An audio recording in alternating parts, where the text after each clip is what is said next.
My name is Brooke Massengale. I am going to be performing, assisting with transferring from bed to commode.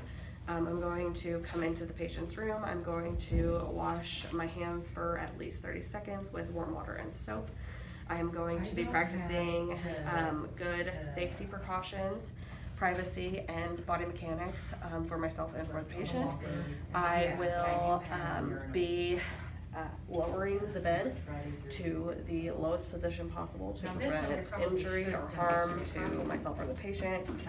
I have my gait belt, so I am going to make sure my wheels are locked.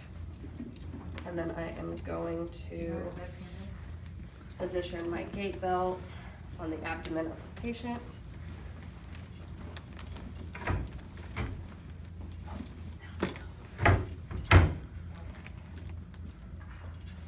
You're going to want to make sure that your gait belt is in the right place and that it is not too tight, but also not too loose. You want to be able to get 2 fingers in there.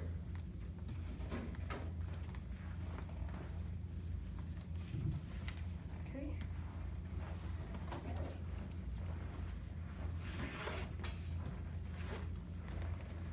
Okay, we're going to let George know that we're going to be transferring him to the commode. So I am going to set up the head of my bed to make it easier for him.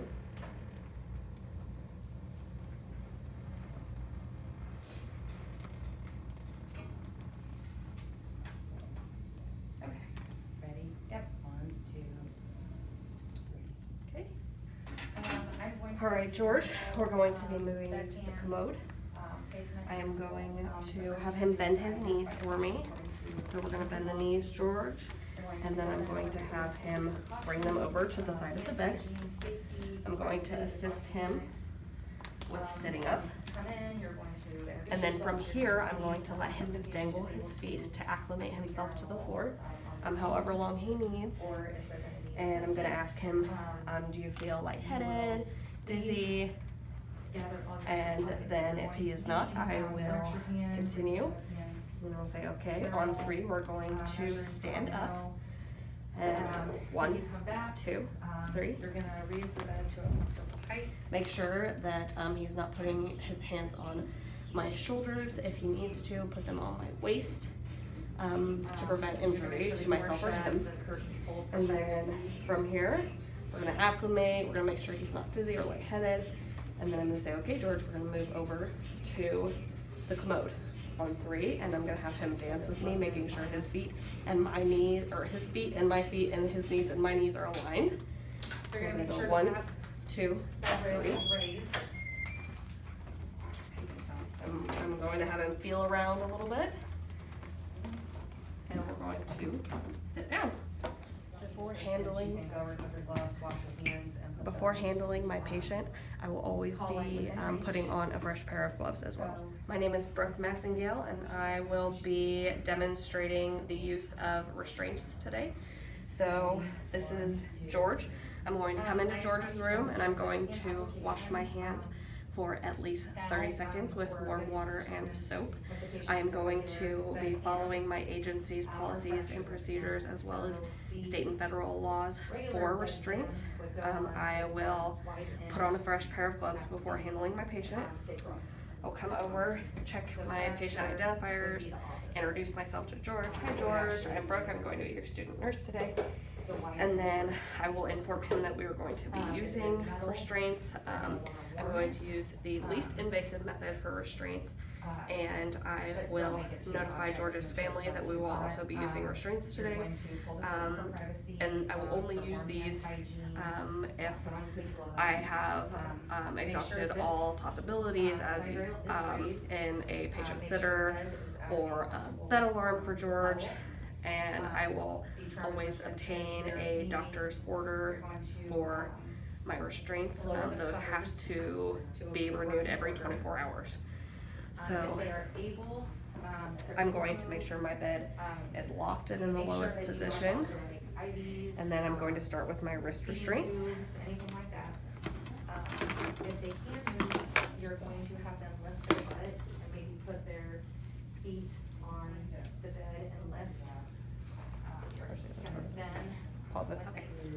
So I'm going to come over So and once you going have to them on put the bed, my clean them, restraint on a reposition non-movable them, replace the place on the covers, bed, never the bed rail.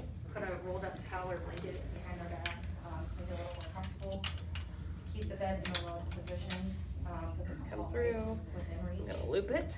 Remove the gloves, wash your hands.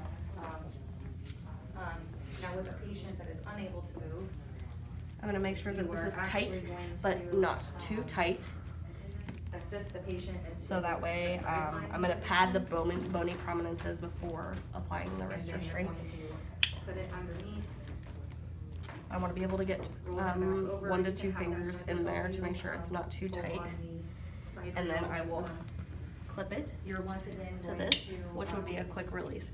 So if I didn't have this, I would tie a slip knot to the bed, but this is a quick release. keep the bed fan there.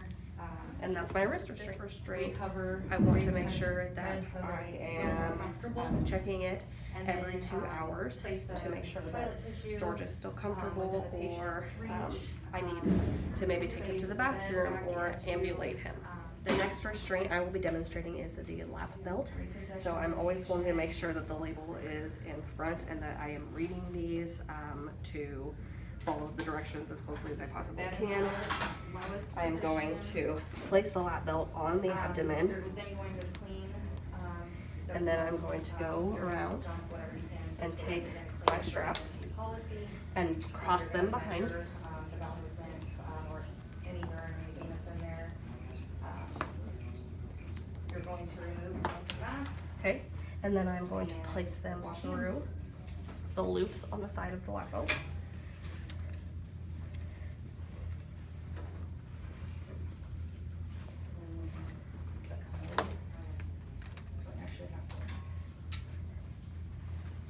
Okay, once again, you want to make sure that this is snug, but not too tight to cause any friction injuries. And then if you have a quick release, you can clip it to the bed. This one does not have the proper ones. So what I would do is I would tie a slip knot to a non-movable part of the bed. Reassess every 2 hours to ambulate or for toileting, and it would need to be reordered every 24 hours by a doctor. Next, I'm going to be demonstrating the vest restraint. You know what I mean, when you move them. So the vest restraint, once again, you want to make sure that the label's in front and you're reading it to make sure that you're using it properly. This vest restraint, I'm going to slip over George.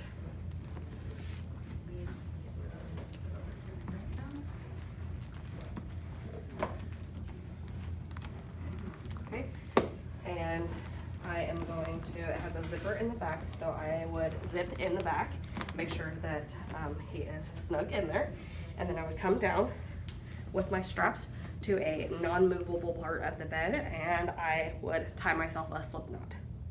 I will now be demonstrating our mitt. I will take George's hand, and I will put the mitt in. That's a little difficult here, let's do it on my hand. So I'll put my hand, or George's hand, into the mitt. I will secure it and make sure that this padding right here, this is for to protect my bony prominences. Make sure that that is not folded over or doubled over, or that it's just in the correct position, so that way this clip is not hurting my patient. I think it was just. And then I will secure it. Oh. I will secure, not too tight, but I want to be able to get 2 fingers in there. And then if necessary, I can check my patient's fingers for circulation, capillary refill, etc. And then all of the restraints today I have demonstrated need to be reordered every 24 hours, and they need to be reassessed by the nurse every 2 hours. Okay, I will be demonstrating a slip knot, which you will use in the case of using a vest, whether it be on the bed or the wheelchair, or your lap belt if it doesn't have quick access, or your wrist restraints if it also doesn't have a quick release, which is the clip. So I'm going to go on a part of the bed that is immovable, such as the bed frame, never the bed rail.